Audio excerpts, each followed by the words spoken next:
Hello everyone, Dr. Amy Mercovich here, chiropractor and posture expert. And today we're talking about posture tips while traveling. So let's start with planes and trains. So planes and trains, you gotta pay attention to how you're sitting. So you always wanna bring something with you because you're probably not gonna have a pillow behind you.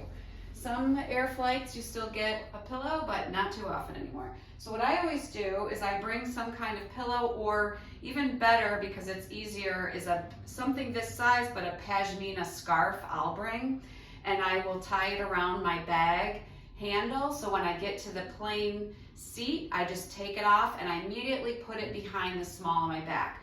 Because the problem with airplane and train seats is that they're trying to maximize your personal space you get. But that means that the chair goes the wrong direction. So if you're sitting, your back's gonna go this way and it's gonna bring your head forward. So if you immediately put something in the small of your back, now you can sit upright in that seat.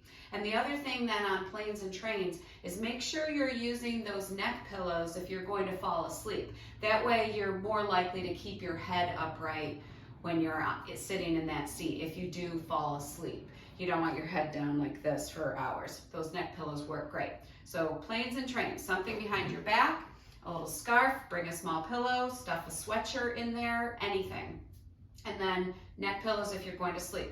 Now automobiles, same thing, something behind the lower back because most seats are giving you more space and your back's gonna go this way and we want it to be this way.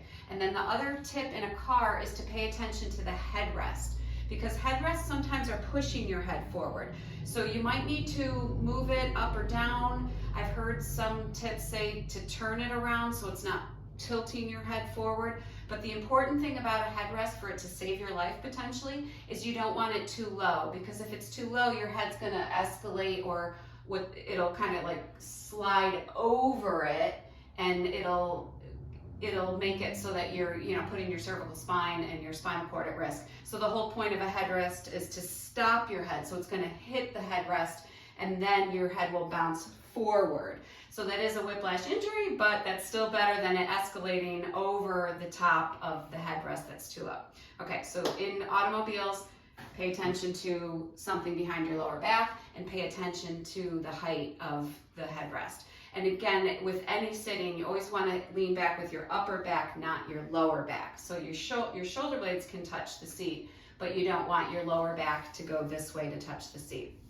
Okay, some other general tips. Whenever possible, get up, get up, get up. Get out of the car and stretch, get up from the airplane seat and stretch.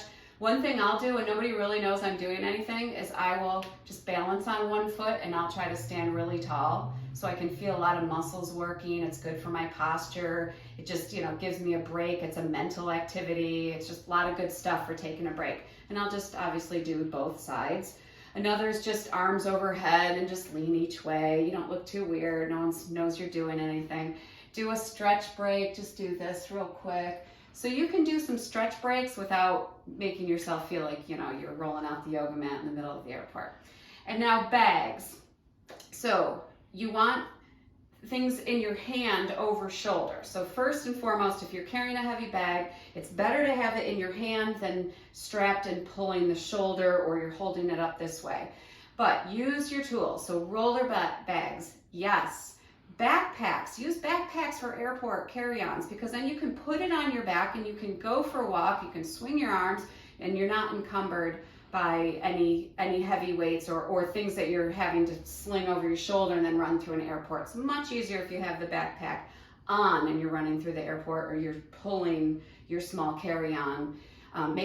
Those tools are there for a reason, so use those. So there you have it, some different tips. Sit properly, pay attention to where your head is, support the lower back curve, hold your bags on your hands or put them on your shoulders as a backpack, use your tools, and get up and stretch whenever possible.